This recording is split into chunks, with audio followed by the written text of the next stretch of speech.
Benarkah belajar pada satu habib yang bodoh lebih mulia daripada 70 orang alim? Tidak benar. Tidak benar. Lain, orang kata kitab ta'lim muta'alim itu orang itu harus memilih guru kok. Betul nggak? Kata kitab ta'lim muta'alim itu kita harus memilih guru. Ya milih guru ya yang alim. Nah, makanya ada habib yang ngomong kalau ngaji sama satu habib bodoh itu lebih mulia daripada ngaji kepada kiai yang alim. Ini doktrin bukan hanya sekedar lucu ini, tapi ini lagi pameran goblok orang yang ngomong begini. Kenapa? Lah iya, orang ngaji itu konotasinya dan orientasinya mencari ilmu. Mencari ilmu itu ya sama orang yang punya ilmu.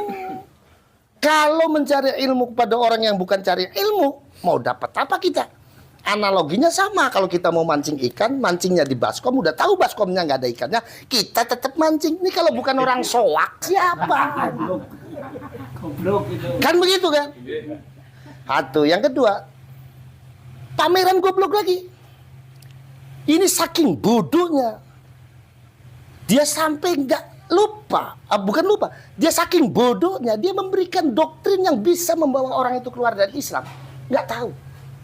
Contoh, ada habib yang ngomong kalau ada habib yang bisa mi'raj 70 kali sehari. Kalau masyarakat percaya, dia tanggung jawab di akhirat.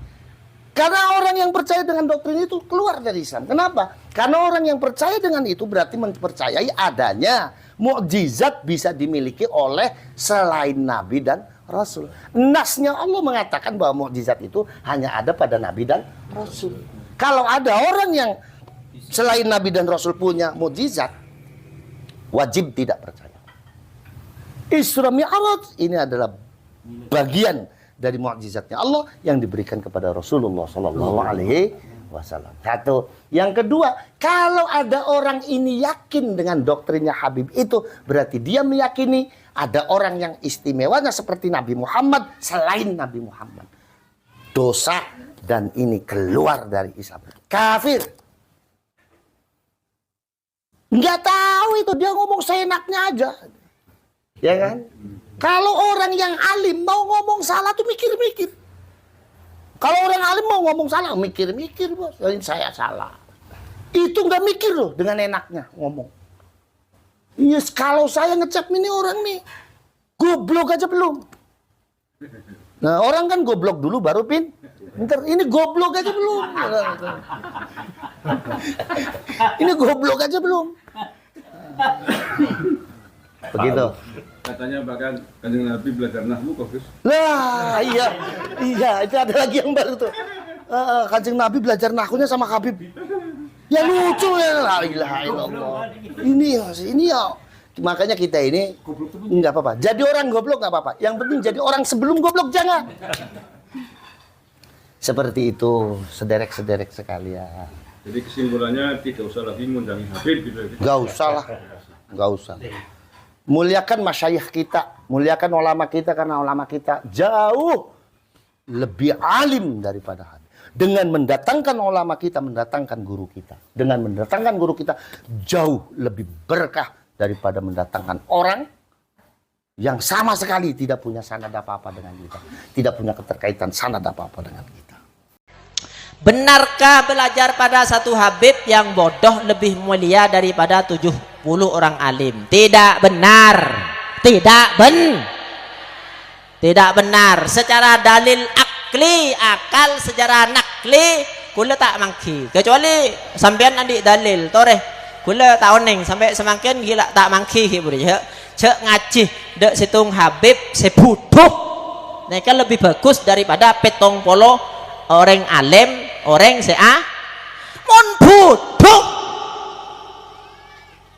mon bodoh pakai siapa? Hiburnya lobi siapa yang kocak lebih dari terpolo secara akal ini yo. Dalil naklinya nggak ada. Hadis Quran apa boleh sareh? Ayo ikam mabada. Hiburnya kah? Ada lo mangki mun bada paling oneng gula. Berarti gula si bodoh. Gue siap untuk menerima mendeki ya bang. Tapi untuk sampai saat mungkin gue secara nakli, secara dalil nas sore belum ada.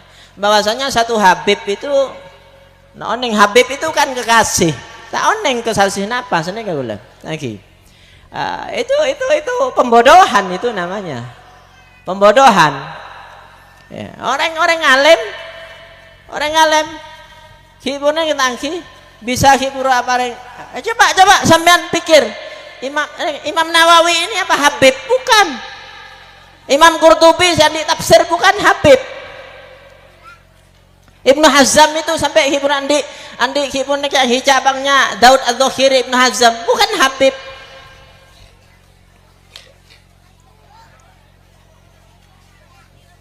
Imam Qaffal ini Habib, tapi alimnya luar biasa. Apakah ilmu aku lebih sampean tak sah mun tanpa hibur ke sanad ke atas munten. Kula cukup ngaji lah. Lo usah hibur misalnya sampean hibur kita angki nang kinto ngaji dah Ustaz Sawadin. Tak usah celingjuk bujung Ustaz Sawadin. Sebisa Ustaz Sawadin bisa ngajarin Quran, ya ampun lah ngaji. Bisa hibur mimpin tahlil, ampun lah. Nek kalau usah hibur celing bujung. Mun celing bujung sampean deki neka wali sango Ustaz aja, Pak. Selabat temun keng sejuta tak cukup. Allahumma shalli ala Muhammad. Genglah marende top nutupi padahal di pucuk teretan. Iya ada Habib Matsuri. Iya Baikuni. Sayyid Bajamal. Sri Pak Bu Taisa.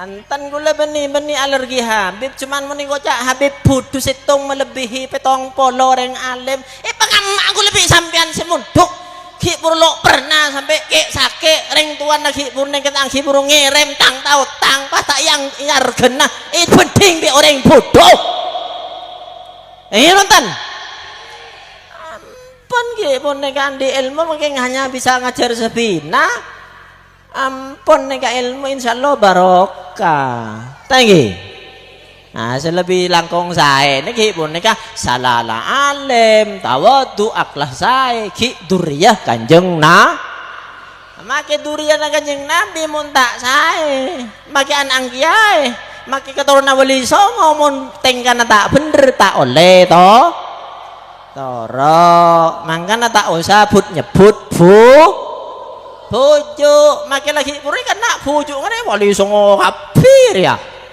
seripa kapi cuman seripa pesek tak iya Pak kelibun yang lalu andi ilong mancung ya ye mokri mancung dalam angki senekap sama kita itu paden ngajun Allah Ta'ala Pak padang tergantung boneka ketakwana ku lebih panjenengan swarga je benih khusus akinda bahasa apa sepenting ku lebih sampean ginto neka takwa da ajun Allah Ta'ala ibadah da ajun Allah Ta'ala kencang boneka ngaji atau bet ya swarga ki insyaallah kumpul deki amin mun tak percaya ayo rek dan catat jadi kira mon lakar kula manter kibru apolong terus tak apa ku aku abareng wali songo ranengan re nangki seripa Bu Taisa mon mais mari lah aduh iki kok iye lah tak batas sekali aduh ye kau ke nyaman aduh buru ya betul Pak ya lagi ampun neka pembodohan neka secara dalil akal ayo secara akal boy tak usah muka kitab kam ayo monoreng bodoh ki purja bisa mengalahkan 70 orang alim kam ayo secara akal ayo tak seneka kula aku dia anak-anak kula bodong lo kira be kula memegang zero lolil tak kira seneka kabarnya menyarankan untuk tidak melanjutkan perdebatan soal nasab Habib ini adalah Ustadz Adi Hidayat gitu. Ya beliau ini bilang kalau misalnya udah deh perdebatan soal nasab Habib ini nggak usah dilanjutkan di sosial media karena katanya bisa memecah kerukunan bangsa gitu. Oke. Katanya. Saya sih nggak ngerti ya kenapa logikanya jadi begitu. Nah. Kan gini, Kalau memang Habib itu selama ini dianggap sebagai keturunan Nabi, itu kan benar, ada kan anggapan itu kan? Ada. Jadi pertama, Habib itu ada. Habib itu dianggap keturunan Nabi. Yes, ada yang menganggap keturunan Nabi dan banyak yang percaya pada itu. Dan ketiga adalah kalau keturunan Nabi, dia itu adalah orang yang bersih dari dosa. Jadi nggak boleh, tidak bisa melakukan kesalahan. Ini kan serius untuk dipelajari. Iya. Ya, jadi kan gini, jangan dikatakan bahwa kalau kita mempersoalkan ini akan merusak Islam, menciptakan perpecahan. Kan nggak harus menimbulkan perpecahan. Padahal maksudnya tuh mau dibuktikan secara ilmiah nih, gimana sih emang bener validitasnya bener gitu. Ini bener nggak sih gitu. Karena kalau itu ternyata nggak benar, sederhana kok jawabannya. Apa implikasi buat kita semua? Ya saya sebagai orang Muslim pertama-tama tidak lagi melihat Rizik Syihab itu atau Bahar Smith atau Habib yang lainnya. Banyak tuh Habib ya.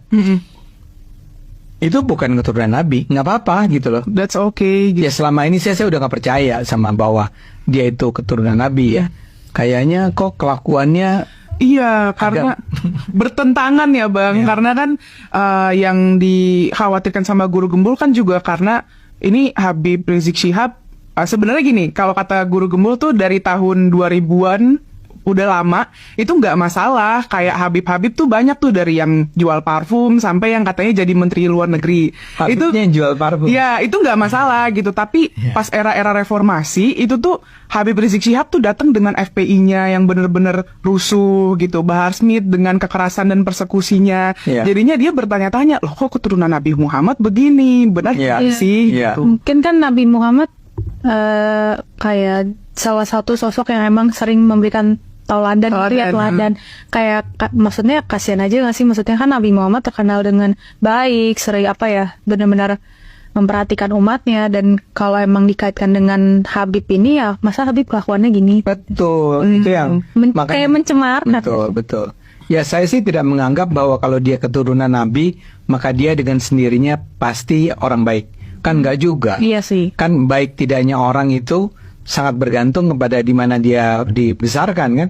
Lingkungan. Maksud saya, walaupun dia adalah keturunan Nabi dan Nabi itu adalah teladan yang luar biasa dalam hal kebaikan tadi, tapi kalau lingkungannya adalah lingkungan yang para penjahat, kan belum tentu juga dia menjadi baik ya. Iya. Maksud saya, Kanjeng Nabi diancam mau dipateni, mau dipejain. Jawabnya, demi Allah, matahari di tangan kananku, bulan di tangan kiriku, agar aku berhenti dakwah, saya tidak akan mundur sampai saya menang atau saya mati. Jadi kan ngoten mboten. Ketoke ora ketoke iki. Ketoke ora ora pate ngono gitu.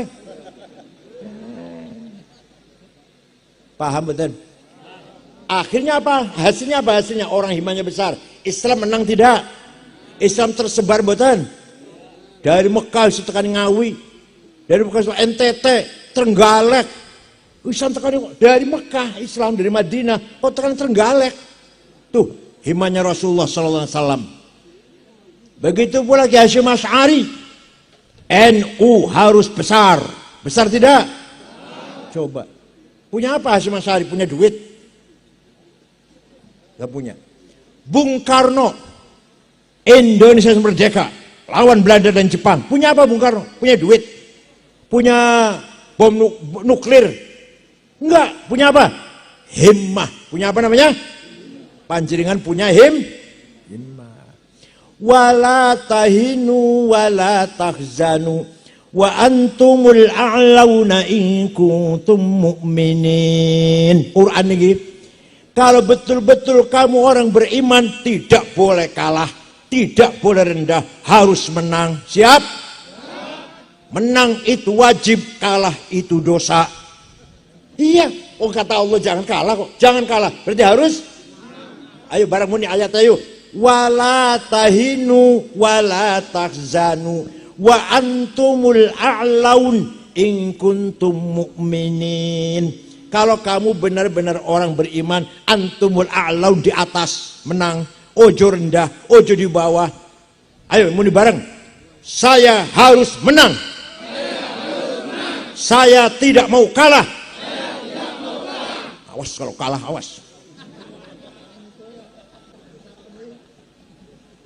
Kalah itu dosa. Para sahabat juga begitu. Menyebarkan Islam. Nah, pun. Jadi kita harus cinta tanah air. Kita harus bangga dengan tanah air Indonesia. Dan bangga dengan para ulama kita. Nih, satu-satunya ulama di dunia yang punya jargon hubbul waton minal iman hanya Kiai Hasyim Asy'ari. Ceritanya biar ceritanya. Ya dodowa ceritanya sih, tapi ringkas saja lah. Negara Arab dijajah. Mesir, Sudan, Irak, jajah Inggris. Suriah, Libanon, Aljazair, jajah Prancis. Libya, jajah Itali. Pun dijajah kabeh. Khalifah Turki, Khalifah Ottoman, waktu itu masih khalifah. La haula wala quwata, nggak bisa ngelawan. Pun sampai Khalifah Turki bubar. Sistem khilafah bubar tahun 1924. Tahun 37 kiai-kiai mendirikan partai politik Ikhwanul Muslimun, kembali ke khilafah. Kiai Hasyim Asy'ari ambil kebijakan luar biasa. Khilafah tidak usah dihidupkan kembali. Tapi nasionalisme Indonesia tidak seperti nasionalisme Mitchell Aflaq. Tidak seperti nasionalismenya Partai Ba'ath. Apa? Nasional Indonesia, nasionalisme religius. Kamu cinta tanah air harus beragama. Kamu beragama harus cinta tanah air. Man mata li ajli watonihi mata syahidan. Barang siapa mati demi tanah airnya mati syahid. Podo karo bela agama. Bela tanah air mati syahid. Podo karo bela agama. Hasyim Asy'ari itu fatwanya. Wa man khana li watonihi halalun damuh. Barang siapa berkhianat kepada tanah airnya, wong Islam, dari anteknya Belanda, anteknya Jepang, halal darahnya, bunuh. Tapi mboten nyebut kafir. Hasyim Asy'ari mboten nate ngafir ke wong. Enggak kafir enggak, tapi bunuh, pengkhianat tuh. Barang siapa menjadi anteknya Belanda. Paham mboten? Jadi Hasyim Asy'ari mencetuskan nasionalisme beda dengan nasionalisnya Mitchell Aflaq. Kalau Mitchell Aflaq nasionalis sekuler. Begitu pula Ikhwan Muslimun, partai ingin membalikan sistem khilafah. Kalau NU tidak. Nasionalisme kita terima, tapi nasionalisme yang religius beragama. Tidak bisa dipisahkan antara agama dengan nasionalisme. Paham boten? Itulah resolusi Jihad Hasyim Asy'ari tanggal 22 Oktober yang saya perjuangkan menjadi Hari Santri Nasional. Saya menjadi ketua PBNU 10 tahun, 11 tahun. Alhamdulillah melahirkan Hari Santri. Melahirkan undang-undang pesantren. Sehingga tamatan pesantren podo karo tamatan SMA, podo karo tamatan S1, S2 diakui sebagai mainstream pendidikan. Dan alhamdulillah saya 10 tahun, 11 tahun mendirikan Universitas NU 43. Sumatera Utara, Sumatera Barat, Lampung, Jakarta, Cirebon, Kebumen, Cilacap, Jepara, Tegal, Sidoarjo, Surabaya, Blitar, Jogja, betul, Jogja, NTB, Halmahera, Gorontalo, Kalbar, Kalsel, Kaltim. Sekarang ada Universitas Nahdlatul Ulama. Alhamdulillah tinggalannya. Ya bukan saya sendirian, bukan. Seluruh pengurus PB selama 11 tahun. Kebetulan waktu itu ketuanya saya, kebetulan. Nah, itu namanya ono tinggalannya, ono legasinya. Sekarang saya udah bodolan. Itu demi apa? Demi mengangkat nama baik Nahdlatul, satu-satunya organisasi yang nasionalis religius. Yang lain hanya agama, tapi enggak nasionalis. Yang nasionalis tidak beragama, tidak memperjuangkan agama. Tidak memperjuangkan agama, hanya nasionalis mamon. Kalau NU enggak, Hasyim Asy'ari ulama, kiai, nasionalis, pahlawan nasional. Wahid Hasyim ulama, hafal Quran, nasionalis, pahlawan nasional. Gus Dur ulama, ketua PBNU, kiai, nasionalis. Kiai Wahab, ulama, ngajar santri, mulang santri, kiai, nasionalis, pahlawan nasional. Kiai Zainal Arifin, Zainal Arifin itu dari Sumatera Utara, pemimpin pengurus NU waktu itu, pahlawan nasional, menjadi wakil perdana menteri waktu zaman Soekarno. Kiai As'ad Syamsul Arifin, ulama, nasionalis, pahlawan nasional. Paham boten? Kiai Zainul Mustafa, Singaparna, Tasikmalaya, dipenggal kepalanya oleh Jepang. Singaparna. Kiai Hamid Rusdi, Malang, sama menjadi nama apa? Nama jalan, nama pasar, nama terminal, walaupun belum pahlawan nasional, dibunuh oleh Jepang. Kiai itu. Kiai Ilyas Lumajang dibunuh oleh Jepang. Kiai Hasyim Asy'ari dipenjara oleh Jepang sebulan sampai tangannya apa? Jemper ya. Tangan jemper. Ditemani oleh santri dari Cirebon, bukan dari Ngawi, bukan, dari Cirebon. Namanya Kang Solihin namanya yang menemani penjara. Kang Solihin pun sampai mukanya remuk lah, tempelengin. Kiai Mahfud Siddiq Jember juga tempelengi Jepang, mukanya sampai berdarah-darah. Kiai Mahfud Siddiq ketua NU. Saya cari mana pahlawan, Pak? Orang Yaman nggak ada.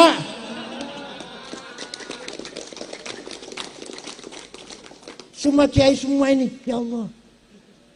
Tengku Umar, Pangeran Diponegoro, wong Jawa kabeh iki. Ora ono Yaman, ora ono.